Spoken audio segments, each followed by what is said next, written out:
Next up, we have obscure wing. An obscure wing is an advancement on sword and hammer, or again, potentially a what if more so of sword and hammer. So again, sword and hammer from yellow belt, we were grabbed and we were pulled out to the side.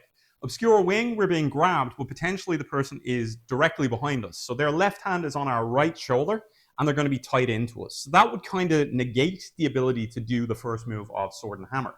So in order to do that, the way that I have that is we are going to step out with our left. As we step out with our left, we're going to secure as we did in sword and hammer, and we are basically going to keep this arm down. Once we do that, we're trapping the hand from here. But in stepping out with our left and dropping our base, what we are also doing is opening up targets directly behind us. So the first thing we're going to do once we've stepped out and dropped is almost simultaneously then drive a rear elbow at this point.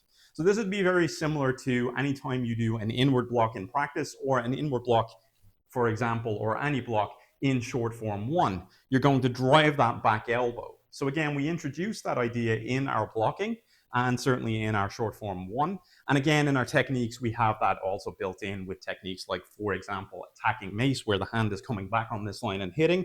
Now we're using it behind us and we're actively using it as an initial strike rather than a potential strike. So from here, we're going to take our step out. We're going to check. As we take our step out and check, we're going to drive that elbow back in from here. Now, the next target from here that's open is the groin. So once we hit the elbow here, we're going to drop straight to the groin and we're going to hit a hammer strike in the groin. That will, of course, bring the person's head forward, hopefully on this angle here.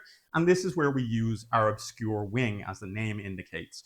The obscure wing being our wing being an elbow, obscure being it's to an obscure angle. So from here, we're hitting our elbow, our hammer, and then from here, our obscure elbow coming back up.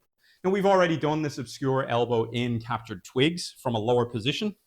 So we've actually already done this combination in earlier techniques or in captured twigs as well. Here, we're using it from a slightly different position, adding it to an initial attack and from a different attack overall. So instead of a bear hug, arms pinned, we now have a shoulder grab or a flank shoulder grab in this case as well.